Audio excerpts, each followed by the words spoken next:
જય માતાજી મિત્રો, હર હર મહાદેવ। સ્વાગત છે તમારું આપણી યુટ્યુબ ચેનલ આજના સત્સંગમાં। આજના વિડીયોમાં આપણે સાંભળવાના છીએ ગીતાજીનો 10મો અધ્યાય, કારણ કે આજે છે નિર્જળા એટલે કે ભીમ અગિયારસ। અગિયારસ હોય ત્યારે ગીતાજીનો પાઠ અવશ્ય કરવો જોઈએ, પરંતુ આ તો નિર્જળા એટલે કે ભીમ અગિયારસ છે, જે ઉત્તમમાં ઉત્તમ અગિયારસ કહેવાય છે। ત્યારે આપણે જો ગીતાજીનું શ્રવણ કે પઠન કે પાઠ કરીશું તો અગણિત પુણ્યના ભાગીદારી બનીશું અને ભગવાન કૃષ્ણની કૃપાથી આપણી સારી કામનાઓ, આપણા પિતૃઓની શાંતિ થશે અને આપણા પાપો બળીને નાશ થશે। અને આ દિવસે 10મી તિથિ એટલે કે અગિયારસનો 10મી તિથિ દશેરાનો, ગંગા દશેરાનો અંત થાય છે અને અગિયારસની તિથિ પ્રારંભ થાય છે।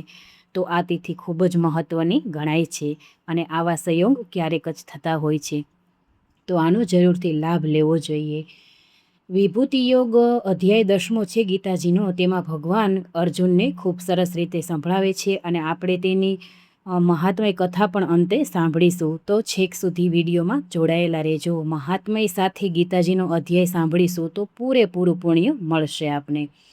કહેવાય છે ને કે ગીતા એ સુગીતા કરવા યોગ્ય છે અને આ તો ભગવાન શ્રી કૃષ્ણના મુખમાંથી સ્વમુખેથી ઉચ્ચરેલી અમૃત સમાન વાણી છે, જેનું સંકલન મુનિ વેદવ્યાસજીએ કરેલું છે। તો ચાલો આપણે કરીએ હવે વિભૂતિ યોગ એટલે કે 10મો અધ્યાય। જો તમને મારો વિડીયો પસંદ આવે તો લાઈક કરજો, શેર કરજો અને સબસ્ક્રાઈબ કરી કોમેન્ટમાં જય શ્રી કૃષ્ણ આજના દિવસે જરૂરથી લખજો અને પુણ્યના ભાગીદારી બનજો। વિભૂતિ યોગ અધ્યાય 10મો। ભગવાન શ્રી કૃષ્ણ બોલ્યા કે હે મહાબાહુ, ફરી પણ મારું પરમ વચન તું સાંભળ। મારા પર પ્રેમમય બનેલા તને હું એ તારા હિતની ઈચ્છાથી કહીશ। દેવો કે મહર્ષિઓ મારી ઉત્પત્તિને જાણતા નથી, કેમ કે હું દેવો અને મહર્ષિઓનો સર્વ પ્રકારે આદિ છું।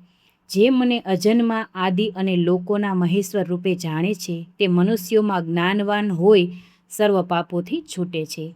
બુદ્ધિ, જ્ઞાન, મોહરિત ફણુપણું, ક્ષમા, સત્ય, દમ, ઇન્દ્રિય નિગ્રહ, શમ એટલે કે મનોનિગ્રહ, સુખ દુઃખ, ઉત્પત્તિ અને નાશ, ભય અભય, અહિંસા, સમભાવ, સંતોષ, તપ, દાન, યશ અને અપયશ, આ પ્રાણીઓના જુદા જુદા પ્રકારના ભાવો મારા થકી જ ઉત્પન્ન થાય છે। વિભૂતિ યોગ જાણનારા મારામાં સ્થિત થાય છે। મારામાં ભાવવાળા 7 મહર્ષિઓ અને તેમની પૂર્વેના 4 સનકાદિક તથા 14 મનુઓ મારા મનથી ઉત્પન્ન થયેલા છે અને આ લોકમાં આ બધી તેમની જ પ્રજા છે। જે મનુષ્ય મારી આ વિભૂતિને તથા યોગને યથાર્થ તત્વથી જાણે છે, તે અવિચળ યોગથી યુક્ત થઈ મારામાં પરોવાય, મારામાં જ જોડાય છે, એમાં સંશય નથી। હું જ સર્વની ઉત્પત્તિનું કારણ છું અને મારાથી જ સર્વ જગત પ્રવર્તે છે, એમ સમજી બુદ્ધિમાન મનુષ્યો અને પંડિતો શ્રદ્ધાયુક્ત થઈ મને ભાવપૂર્વક ભજે છે। તેઓ મારામાં ચિત્ત પરોવનારા, મારામાં પ્રાણને અર્પણ કરવાવાળા, પરસ્પર એકબીજાને મારો બોધ કરનારા અને મારી કથા કરતા સદા સંતોષ પામે તથા આનંદમાં રહે છે। એમ મને પ્રેમપૂર્વક ભજતા મારામાં સતત તન્મય રહેનારા, તેમને હું એવું બુદ્ધિયોગ આપું છું કે જેથી તેઓ મને જ પામે છે। તેમના ઉપર કૃપા કરવા માટે જ અંતઃકરણમાં આત્મા રૂપે રહેલો હું જ્ઞાનરૂપી પ્રકાશમય દીવા વડે અજ્ઞાનથી ઉત્પન્ન થતા અંધકારનો નાશ કરું છું। અર્જુને કહ્યું, આપ પરબ્રહ્મ, પરમધામ અને પરમ પવિત્ર છો। સર્વ ઋષિઓ તથા દેવર્ષિ નારદ, અસિત, દેવલ અને વ્યાસ આપને પરમ પુરુષ, સનાતન, દિવ્ય, આદિ દેવ, અજન્મા અને સર્વવ્યાપક કહે છે અને આપ પોતે પણ મને એમ જ કહો છો। હે કેશવ, આપ જે મને કહો છો તે સર્વ હું સત્ય માનું છું। હે ભગવાન, આપનું સ્વરૂપ દેવો કે દાનવો પણ જાણતા નથી।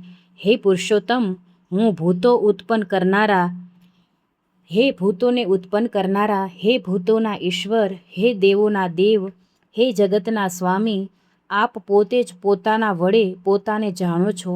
તેથી આપ આપની જે વિભૂતિઓ દ્વારા આ બધા લોકોમાં વ્યાપીને રહેલા છો, તે દિવ્ય વિભૂતિઓ વિશે મને સંપૂર્ણ રીતે કહેવા માટે આપ જ યોગ્ય છો। હે યોગેશ્વર, સદા આપનું ચિંતન કરતો હું આપને કઈ રીતે જાણું? હે ભગવાન, કયા કયા પદાર્થોમાં આપ મારા વડે ચિંતવા યોગ્ય છો હે જનાર્દન, તમારી શક્તિ અને તમારી વિભૂતિનું વર્ણન મારી પાસે વિસ્તારપૂર્વક હરિ કરો, કેમ કે આપના અમૃત સમાન વચનો સાંભળતા મને તૃપ્તિ જ થતી નથી. શ્રી કૃષ્ણ ભગવાને જવાબ આપ્યો, સારું, હું મારી મુખ્ય દિવ્ય વિભૂતિઓ વિશે તને કહું છું, કેમ કે મારા વિસ્તારનો અંત નથી. હે અર્જુન, હું સર્વ પ્રાણીઓના હૃદયમાં રહેલો આત્મા છું અને ભૂતોનો આદિ, મધ્ય અને અંત પણ હું જ છું. 12 આદિત્યોમાં વિષ્ણુ હું છું, જ્યોતિઓમાં પ્રકાશમય કિરણોવાળો સૂર્ય, વાયુઓમાં મરીચી અને નક્ષત્રોમાં ચંદ્ર હું છું. વેદોમાં સામવેદ હું છું, દેવોમાં ઇન્દ્ર હું છું, ઇન્દ્રિયોમાં મન હું છું અને પ્રાણીઓમાં ચેતના હું છું. રુદ્રોમાં શંકર હું છું, યક્ષ અને રાક્ષસોમાં ધનપતિ કુબેર હું છું. 8 વસુઓમાં પાવક નામનો વસુ અગ્નિ હું છું અને પર્વતોમાં મેરુ પર્વત હું છું. હે પાર્થ, પુરોહિતોમાં મુખ્ય બૃહસ્પતિ હું છું એમ તું જાણ. સેનાપતિઓમાં કાર્તિકેય સ્વામી હું છું અને જળાશયોમાં સાગર હું છું. મહર્ષિઓમાં ભૃગુ હું છું, વાણીઓમાં એકાક્ષર ઓમકાર હું છું. યજ્ઞોમાં જપ યજ્ઞ હું છું અને સ્થાવરોમાં હિમાલય હું છું. સર્વ વૃક્ષોમાં પીપળો, દેવર્ષિઓમાં નારદ, ગંધર્વોમાં ચિત્રરથ અને સિદ્ધોમાં કપિલ મુનિ હું છું. અમૃત માટે સમુદ્ર મંથન કરતા ઉત્પન્ન થયેલો ઉચ્ચ શ્રવા અશ્વ તું મને જાણ. હાથીઓમાં ઐરાવત અને મનુષ્યોમાં રાજા તું મને જાણ. આયુધોમાં વજ્ર અને ગાયોમાં કામધેનુ હું છું. સંતાન ઉત્પન્ન કરનારો કામદેવ હું છું અને સર્પોમાં વાસુકી હું છું. નાગોમાં અનંત નાગ હું છું, જળચરોમાં વરણ હું છું. પિતૃઓમાં અર્યમા અને શાસન કરનારાઓમાં યમ હું છું. દૈત્યોમાં પ્રહલાદ અને ગણતરી કરનારાઓમાં કાળ હું છું.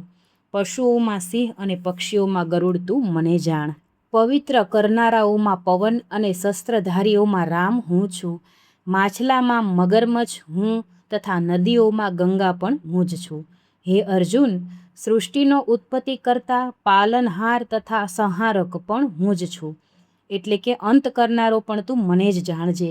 વિદ્યાઓમાં અધ્યાત્મ વિદ્યા અને વક્તાઓનો વાદ હું છું. અક્ષરોમાં અકાર અને સમાસ, સમુદ્રમાં દ્વંદ્વ સમાસ હું છું.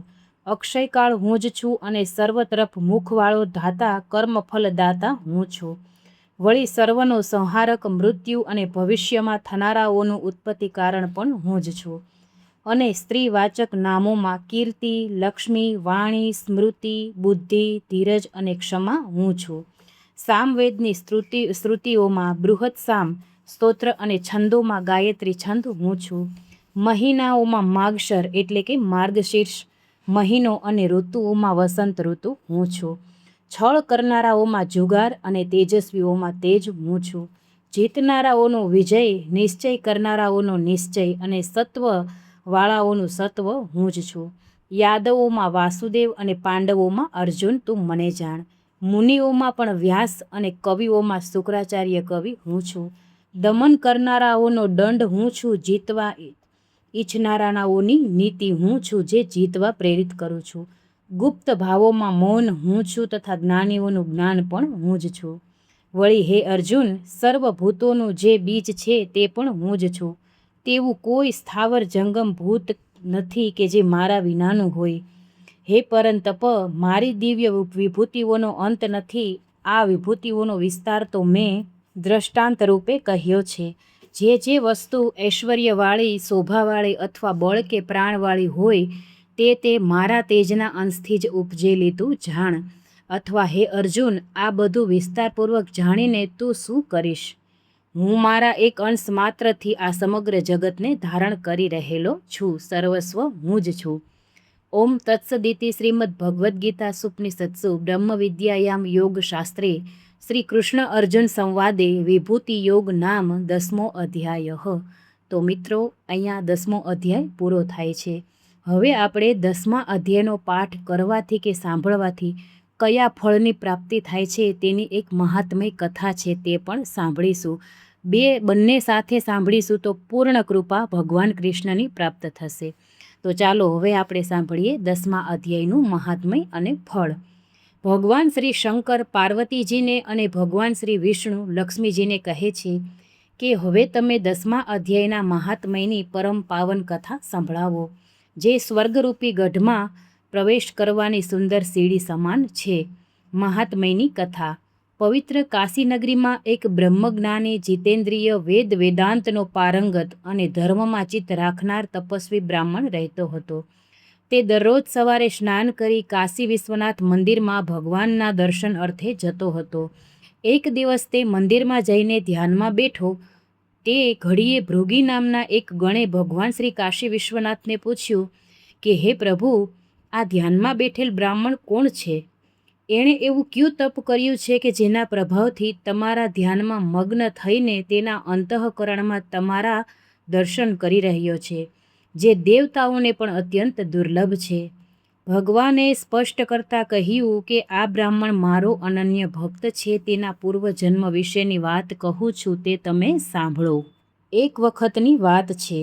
કૈલાસ પર્વત પર હું અને પાર્વતીજી બેઠા હતા. તેવામાં એક હંસ કમળનું ફૂલ લઈને આવ્યો. તે અમને ચઢાવ્યું અને પછી અમારી પાસે બેઠો.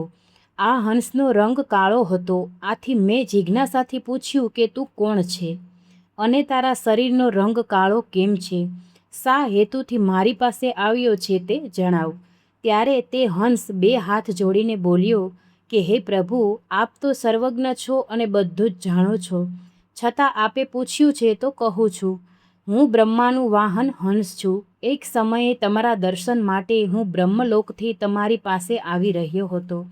ત્યાં રસ્તામાં માનસરોવર આવ્યું. તે નજીક આવતા મારી ગતિ અટકી ગઈ અને હું બેભાન થઈ જમીન પર પટકાયો. જ્યારે હું ભાનમાં આવ્યો ત્યારે મારું શરીર કાળું થઈ ગયેલું જોયું. આથી મને ચિંતા થઈ. એવામાં માનસરોવરમાંથી અવાજ આવ્યો કે હે હંસ, મારા ઉપરથી ઉડતા તું મને લાંઘી ગયો. એ પાપના પરિણામે તારું શરીર કાળું થવા પામ્યું છે. હું આશ્ચર્યચકિત થઈને અવાજ આવતો હોય તે દિશામાં જોવા લાગ્યો. તે અવાજ કમળોની વચ્ચે આવેલી કમલિનીમાંથી આવી રહ્યો હતો. હું તેની નજીક ગયો, તેને પ્રણામ કરી, તેની આજુબાજુ પ્રદક્ષિણા કરી અને પૂછ્યું કે તમે કોણ છો અને કમલિની કેવી રીતે થયા? તેણે પોતાની બાબતમાં ખુલાસો કરતાં જણાવ્યું કે મારા જન્મ પહેલાં 3જા જન્મમાં હું પતિવ્રતા બ્રાહ્મણી હતી. મારી પાસે એક મેના હતી. એક દિવસ હું મેનાને શીખવતી હતી. તે સમયે મારા પતિ આવ્યા, છતાં મારું ધ્યાન તેના ઉપર ગયું નહીં. આથી તેમણે ક્રોધે ભરાઈને મને મેના બનવાનો શાપ આપ્યો. હું મૃત્યુ પછી મેના બની. પતિવ્રતા હોવાના કારણે એક ઋષિના આશ્રમમાં મને આશરો મળ્યો. આ ઋષિ દરરોજ પ્રાતઃકાળે ગીતાજીના 10મા અધ્યાયનો પાઠ કરતા હતા. આ પાઠને એકચિત્તે સાંભળવાથી હું સ્વર્ગલોકની અપ્સરા થઈ. મારું નામ પદ્માવતી રાખવામાં આવ્યું. એક દિવસ હું આકાશમાં વિહાર કરતી હતી. તે વખતે સરોવર પર મારી દ્રષ્ટિ પડી અને હું સ્નાન કરવાના હેતુથી આ સરોવર પાસે આવી. હું સરોવરમાં સ્નાન કરતી હતી તેવામાં દુર્વાસા મુનિ અહીં આવ્યા. તેમણે મને વસ્ત્રવિહીન દશામાં જોઈ. આથી તેમને જોતા ગભરાઈને હું કમલિનીનું રૂપ લઈ કમળોની વચ્ચે સંતાઈ ગઈ. મને દુર્વાસાએ નિર્વસ્ત્ર સરોવરમાં નાહતી જોઈ હતી, એટલે શાપ આપ્યો કે હે પાપીણી, તું 100 વર્ષો સુધી આ કમલિનીના રૂપમાં અહીં પડી રહેજે. હે હંસ, આજે એ શાપ આપ્યાને 100 વર્ષ પૂરા થયા છે અને હું શાપમાંથી મુક્ત થઈને સ્વર્ગલોકમાં જાઉં છું. ગીતાજીના 10મા અધ્યાયના પાઠને લીધે હું બોલી શકી છું. હવે હું તને ગીતાજીના 10મા અધ્યાયનો પાઠ સંભળાવું છું, તે તું સાંભળ, જેથી તને મુક્તિ મળશે અને તારો પણ ઉદ્ધાર થશે. આમ કહી તેણે મને સ્પષ્ટ અને સુંદર વાણીમાં 10મા અધ્યાયનો પાઠ સંભળાવ્યો અને તે મોક્ષ પામી સ્વર્ગલોકમાં ગઈ. અને આપના માટે આ ઉત્તમ કમળ જે મને તેણે આપેલ તે આપને આપવા હું આવ્યો છું. આટલી કથા સાંભળાવી તે હંસ પોતાના શરીરનો ત્યાગ કરી દીધો. આ એક ઘણી જ આશ્ચર્યકારક ઘટના હતી અને તે હંસની યોનિમાંથી છૂટી નવા જન્મમાં બ્રાહ્મણ થયો. આજ તે જ તપસ્વી અને બ્રહ્મજ્ઞાની બ્રાહ્મણ છે. આ બ્રાહ્મણ મારું એક ચિત્તે ધ્યાન ધરી દર્શન કરી રહ્યો છે. પાર્વતી, આ પાપનાશક કથા મેં ભૃંભિગણને કહી હતી, જે આજે તમને પણ કહી સંભળાવી. ગીતાના 10મા અધ્યાયનો આવો પ્રભાવ છે. શ્રીમદ ભગવદ્ ગીતાના 10મા અધ્યાયનું મહાત્મય અહીં પૂરું થાય છે. બોલો શ્રી કૃષ્ણ ભગવાન કી જય. શંકર પાર્વતી લક્ષ્મી નારાયણની જય હો. તો આજે નિર્જળા એકાદશીના દિવસે આવો સરસ ગીતાજીનો અધ્યાય અને આવી સરસ મહાત્મય કથા સાંભળીશું તો આપણા જરૂરથી પાપો બળીને નાશ થશે અને જરૂરથી આપને શિવલોક કે વિષ્ણુલોકની પ્રાપ્તિ થાય એવી હું ભગવાનના ચરણોમાં પ્રાર્થના કરું છું. જરૂરથી કોમેન્ટ કરીને મને જય શ્રી કૃષ્ણ, જય માતાજી કહેજો. જય માતાજી.